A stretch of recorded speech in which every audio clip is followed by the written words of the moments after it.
Antes de dar a vocês algumas dicas, nós viemos aqui ao Centro de Memória Desembargador José Antônio Andrade de Góes, em Aracaju, no TRE, onde a gente vai falar um pouquinho sobre a história da democracia em Sergipe e no Brasil. Nos primeiros anos da história política do Brasil, o direito de voto era restrito, pois só podiam votar em regra os homens ricos e donos de terras. Além disso, o voto era aberto, ou seja, não era secreto. Em 1932, o voto passou a ser secreto e também naquele mesmo ano as mulheres passaram a ter o direito de votar.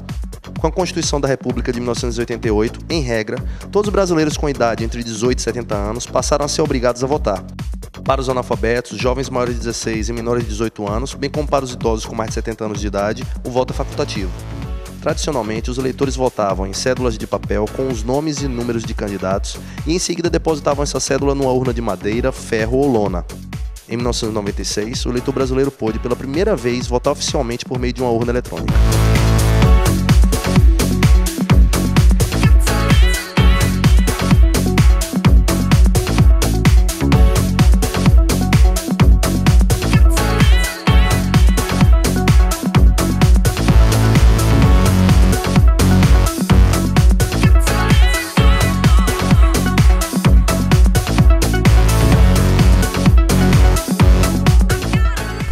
Bom, vamos falar aqui com o José Peixoto, vai tirar algumas dúvidas nossas do Fala Sério que podem auxiliar você também em casa.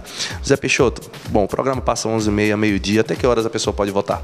Até às 17 horas a entrada é autorizada a entrada no local de votação. A partir disso aí, todos os eleitores que estiverem no local de votação é assegurado o direito de voto. O procedimento na hora do voto hoje tem uma novidade, tem que levar 2 documentos, não é isso? Justo. Além do título, que é obrigatório, um documento de identidade que o identifique ele, com foto, né? Um documento com foto, que é para auxiliar na identificação dele. Se o eleitor for deficiente?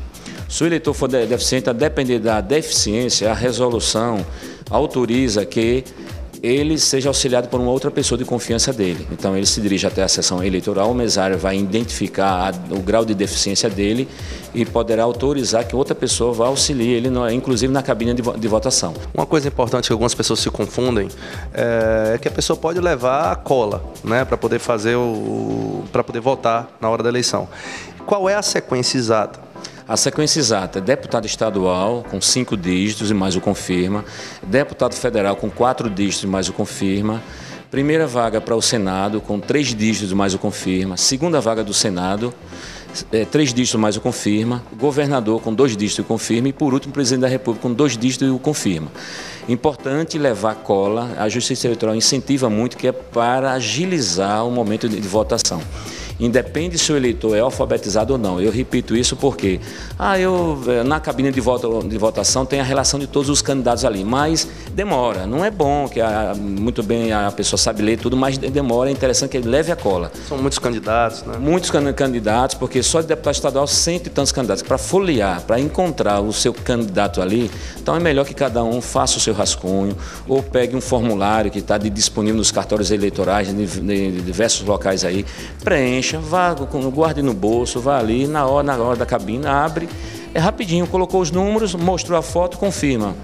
Rápido. Isso aí seria interessante que todos fizessem isso, porque o tempo de votação, fazendo a projeção da eleição de 2008 para essa eleição, nós achamos que vai demorar no mínimo 1 minuto e 40 por eleitor, a média. Isso só de votação, sem contar a identificação do eleitor. Então nós tivemos na eleição de 2008, foi 2 votos somente, 9 toques na urna, nós tivemos 34 segundos de média.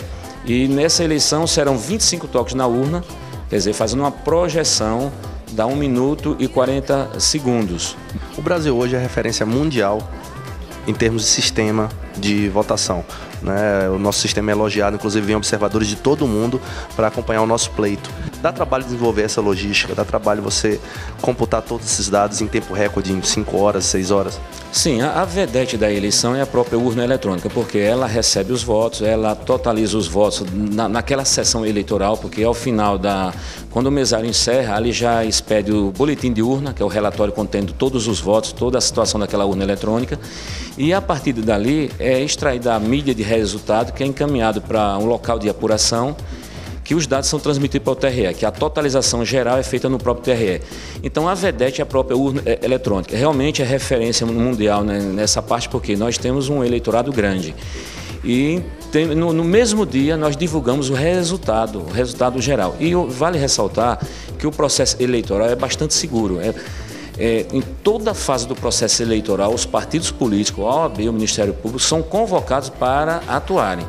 Então, vale frisar que 180 dias antes das eleições, ou seja, 6 meses antes, os partidos políticos são convocados para participar junto ao TSE para verificar os programas, todos os programas abertos, todos os programas que vão funcionar nas urnas eletrônicas, nos computadores e em todas as audiências públicas, tanto no TSE quanto nos TREs. Então, são vários dispositivos de segurança que são colocados tanto nas urnas eletrônicas quanto nos equipamentos do TRE e do TSE, e que isso dá uma segurança para os eleitores, para os candidatos com relação ao resultado que ali que nós divulgamos.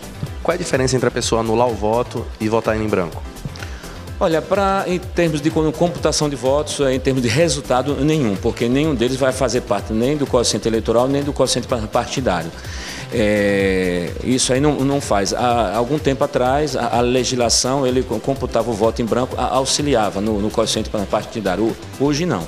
Então, para qualquer efeito, anular, ou para efeito de apuração, anular ou em branco vai significar a mesma coisa. A única diferençazinha que pode existir, mas é muito difícil de ocorrer, se a maioria dos eleitores anular. Aí é como se fosse uma reprovação a todos os candidatos que ali estão.